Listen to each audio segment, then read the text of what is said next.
हमारे ये MT media वाले मतीउल्लाह साहब कह रहे थे कि मैं पहली बार किसी मौलवी के घर में तकरीर होता सुन रहा हूँ। इससे पहले कभी कोई मौलवी के घर में तकरीर में सुना नहीं था, पहली बार सुना कि कोई मौलवी के घर में तकरीर हो रही है। सही बात यह है कि ये बहुत खाल कभी कभी उलमा इकराम के घर में इस तरह की मजलिसें और महफिलें होती हैं।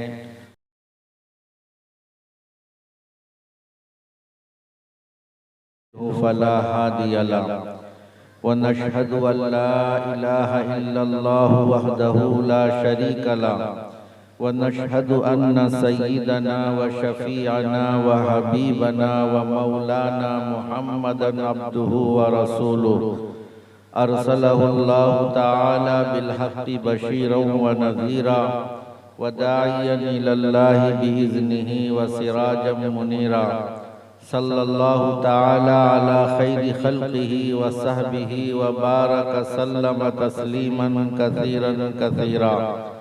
अम्मा बाद फ़अऊज़ु बिल्लाहि मिनश शैतानिर रजीम। बिस्मिल्लाहिर रहमानिर रहीम।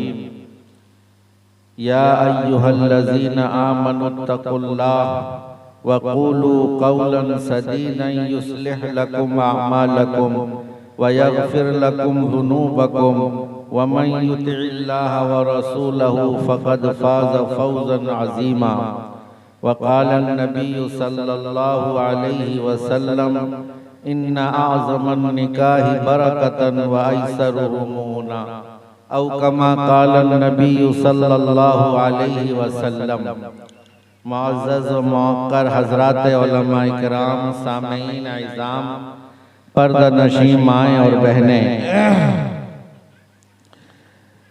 आज का ये जलसा हज़रत मौलाना इनामुल्लाह साहब दामत बरकातुहुम के मकान पर एक शादी की तकरीब के मौके पर मुनक़िद हो रहा है। हमारे ये एमटी मीडिया वाले मतीउल्लाह साहब कह रहे थे कि मैं पहली बार किसी मौलवी के घर में तकरीर होता सुन रहा हूँ। इससे पहले कभी कोई मौलवी के घर में तकरीर में सुना नहीं था, पहली बार सुना कि कोई मौलवी के घर में तकरीर हो रही है। सही बात यह है कि ये बहुत खाल कभी कभी उलमा इकराम के घर में इस तरह की मजलिसें और महफिलें होती हैं। अजीज़ गिरामी हाफिज़ व कारी मौलवी वलीउल्लाह मरकज़ी ने सल्लमहु ने बहुत इसरार किया कि मौलाना आप ज़रूर आएंगे, थोड़ी देर के लिए हाजिर हों। मेरे बाद किबार उलमा इकराम तशरीफ़ रखते हैं। मेहमान आलिम रब्बानी हज़रत मौलाना तजम्मुल साहब कासमी दामत बरकातुहुम वो तशरीफ़ ला चुके हैं। इसी तरह से हम और आप सबके महबूब और चहीते हज़रत अल्लामा मौलाना मुफ्ती व कारी सैयद रकीबुल अमीन बरक़ी कासमी दामत बरकातुहुम मोहतमीम व शेखुल हदीस जामिया इस्लामिया मरकज़ुल उलूम सुंगड़ा वो भी तशरीफ़ ला चुके हैं। अब ये तमाम हजरात जब मौजूद हों और उन हजरात की मौजूदगी में ज़्यादा तकरीर का तो कोई मौका नहीं है, तकरीर उन्हीं हजरात की होगी। चूँकि ये जलसा शादी के मौके से मुनक़िद है तो मैं उसी हवाले से चंद बातें अर्ज करके अपनी बात को ख़त्म कर दूँगा। शादी के मौके पर आपने खुतबा सुना होगा। हर शादी के मौके पर काजी आता है, खुतबा देता है, निकाह पढ़ाता है और निकाह पढ़ाने में कुरान की 2-3 आयतें हैं जिसको खास तौर से पढ़ी जाती है। हमेशा हर काजी को, हर पढ़ने वाले को आप यही सुनेंगे, जिनमें से एक आयत की तिलावत मैंने भी की है। पूरा दरअसल उस खुतबे के अंदर एक खास पैगाम है जो शादी के मौके पर लोग जमा होते हैं, उस मजमे को एक खिताब होता है और एक पैगाम दिया जाता है।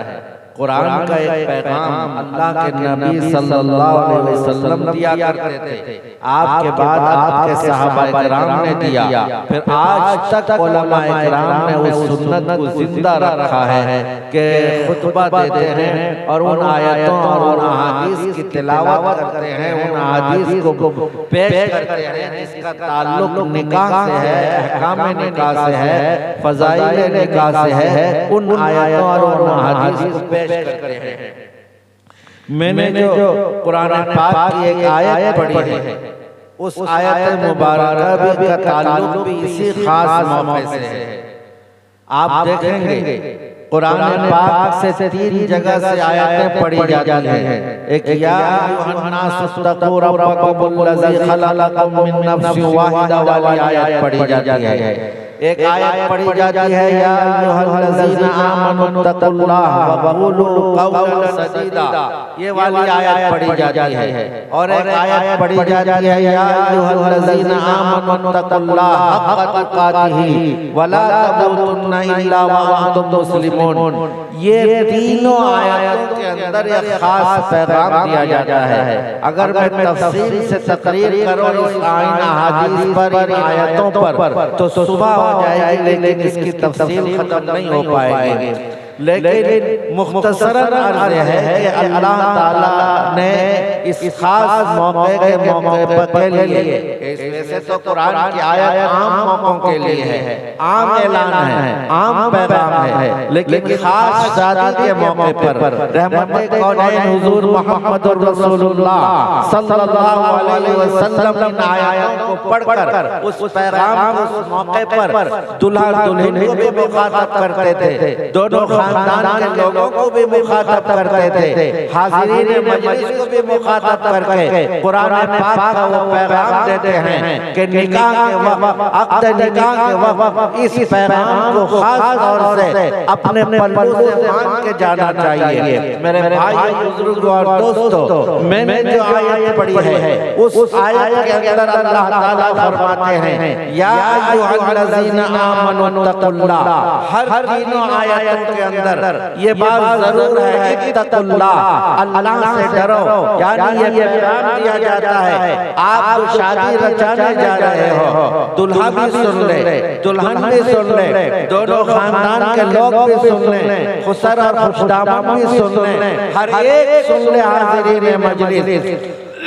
ये निकाह नबी पाक हुज़ूर मुहम्मदुर रसूलुल्लाह सल्लल्लाहु अलैहि वसल्लम की एक सुन्नत है। उस सुन्नत को अदा करते वक्त अल्लाह का डर और खौफ दिल में रखना, कभी कोई सुन्नत के खिलाफ कोई काम न कर देना, ऐसी बात न हो जाए, ऐसा काम सरजद न हो जाए जो निकाह के मौके पर हो और अल्लाह उससे नाराज हो जाए, अल्लाह के नबी का दिल दुख जाए। या अय्युहल्लज़ीना आमनू, ऐ ईमान वालो, अल्लाह से डरना, कदम फूंक फूंक कर रखना।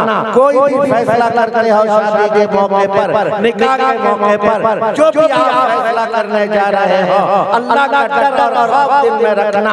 इस बात का इंतजार रहना चाहिए कि हमारे हर अमल को अल्लाह देख रहा है। अगर रिश्ते की बात चल रही है, बात करते वक्त भी अल्लाह का डर और खौफ हो, कोई ऐसी बात आपस में ना हो जाए, किसी पर जुल्म ना हो जाए, किसी पर ज़्यादती ना हो जाए, किसी एक पर बात ना हो जाए, इस किस्म का ख्याल रखना कि कहीं अल्लाह नाराज ना हो जाए।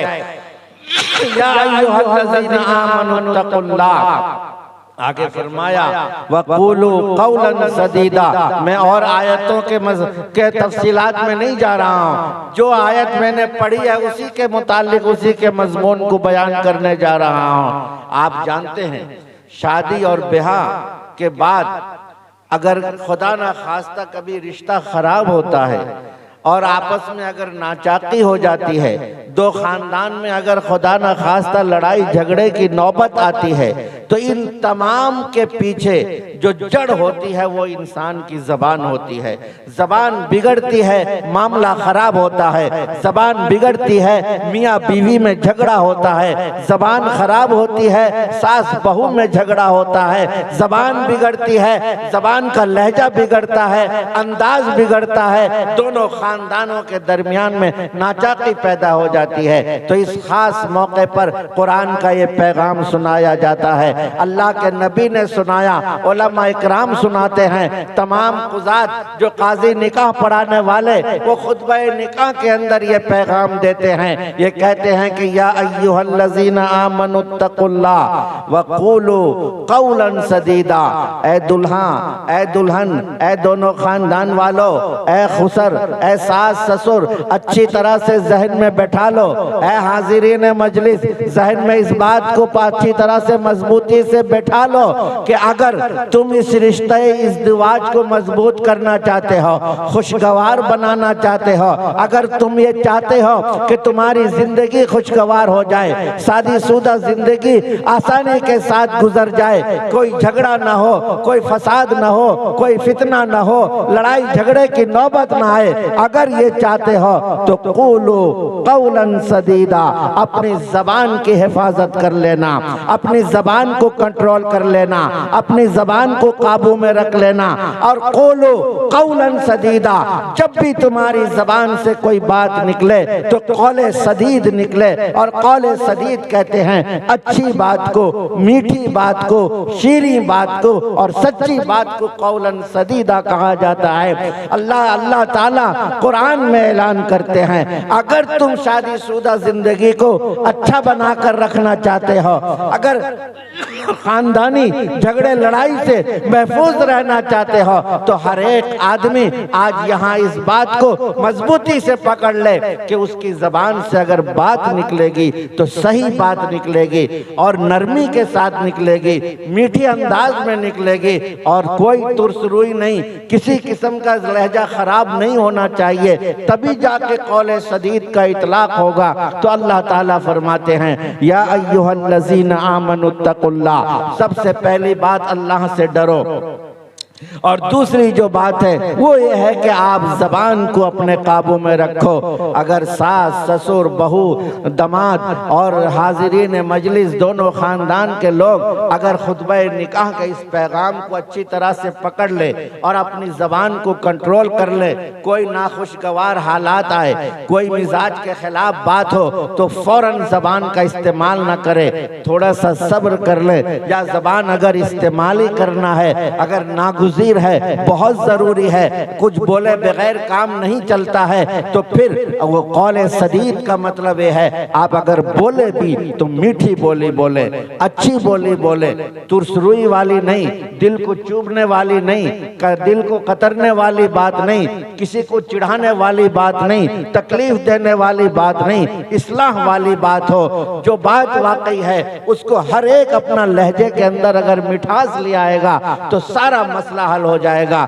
जितने भी बात बिगड़ती है, चाहे वो शौहर बीवी के दरमियान झगड़ा हो, उसने कुछ कह दिया, ये पलट कर कुछ जवाब दे दी, वो जवाब दे दिया, फिर मामला यहीं से खराब होता चला जाता है। सबकी बुनियादी जड़ जबान है, इसलिए कुरान ने कह दिया कि क़ूलू क़ौलन सदीदा, जब तुम अपनी जबान का इस्तेमाल करो तो अच्छी बोली से करो, मीठी बोली से करो और नरम लहजे से करो, तो तुम्हारा खानदान बिगड़ेगा नहीं, रिश्ता तुम्हारा बिगड़ेगा नहीं, अच्छे आराम के साथ तुम्हारी जिंदगी गुजर जाएगी, खुशगवार जिंदगी तुम गुजार सकते हो आसानी के साथ, सहूलत के साथ। क़ूलू क़ौलन सदीदा फरमाया वयुस्लिह लकुम, जब आप अल्लाह से डरोगे और जबान को काबू कर लोगे तो क्या होगा, अल्लाह की तरफ से मदद होगी। युस्लिह लकुम आमालकुम, तुम्हारे आमाल की इस्लाह कर दी जाएगी, तुम्हारे आमाल की इस्लाह हो जाएगी। जब आमाल की इस्लाह हो गई, युस्लिह लकुम आमालकुम तो यगफिर लकुम जुनूबकुम, तुम्हारे गुनाह माफ कर दिए जाएंगे। जब गुनाह माफ कर दिए जाएंगे फकद फाज़ा फौजन अजीमा, आप बड़ी कामयाबी हासिल कर लोगे, दुनिया में भी बड़ी कामयाबी हासिल कर लोगे और आखिरत में भी बड़ी कामयाबी हासिल हो जाएगी। दुनिया भी खुशगवार गुजर जाएगी, आखिरत भी खुशगवार हो जाएगी, बशर्ते कि आप कुरान की इस हिदायत को, कुरान के इस पैगाम को अगर आप मान कर चलेंगे तो निकाह शादी के मौके पर इस आयत के जरिए से पैगाम दिया जाता है कि लोगों अल्लाह से डरो, कदम कदम पर अल्लाह से डरो और साथ ही साथ अपनी जबान को काबू में करो, तुम्हारी जिंदगी खुशगवार हो जाएगी। और मैंने जो हदीस पढ़ी थी उस हदीस का भी मतलब ये है, हम जलसा करते हैं, वाज करते हैं शादी के मौके पर, यही हमारी दिली ख्वाहिश होती है कि हमारी जो होने वाली शादी में बरकत व खैर का नुज़ूल हो जाए, बरकतें आ जाए। अल्लाह के नबी सल्लल्लाहु अलैहि वसल्लम फरमाते हैं अगर बरकत ही चाहते हो, आपको बरकत ही मकसूद है कि निकाह और शादी में अल्लाह की रहमत हो और बरकत का नुज़ूल हो, तो ऐसरुमुना, कम बोझ वाली शादी करो, कम से कम खर्च वाली शादी करो, अल्लाह की मदद होगी, अल्लाह की तरफ से रहमत होगी। इन्ना आज़मन निकाही बरकतन, क्या आज सबसे निकाह में सबसे बाबरकत, सबसे बेहतरीन निकाह वो है जो कम बोझ तले हो जाए, कम हल्के बोझ में हो जाए और इंतहाई कम खर्च में निकाह शादी की मजलिस हो जाए। तो अल्लाह के नबी सल्लल्लाहु अलैहि वसल्लम ने फरमाया कि वो बहुत बाबरकत निकाह है। और निकाह में इस बात का भी खास ख्याल रखा जाए जो आम तौर से नहीं रखा जाता है। आम तौर से शादी ब्याह के अंदर अल्लाह के नबी फरमाते हैं मन तज़व्वज इमराअतन लिइज़्ज़िहा लम यज़िदहुल्लाहु इल्ला ज़िल्ला, कि अगर कोई किसी लड़की से इस बुनियाद पर शादी करता है कि खानदान घर की लड़की है, बड़े नामवर घर की लड़की है, बड़े इज्जतदार घर की लड़की है, अगर वहां मेरा रिश्ता हो जाए तो मेरी भी इज्जत बढ़ जाएगी, मेरा भी मकाम बढ़ जाएगा, लोगों में मेरा भी चर्चा अच्छा होने लगेगा। तो अल्लाह के नबी फरमाते हैं लम यज़िदहुल्लाहु इल्ला ज़िल्ला, वो याद रखे अगर इज्जत का भूखा है, इज्जत की वजह से किसी इज्जतदार घर में जाकर या किसी शोहरत वाले आफ्ता घर में जाकर निकाह कर रहा है तो उसको जिल्लत ही उसका मुकद्दर बनेगी। और फरमाया मन तज़व्वजा इमराअतन लिमालिहा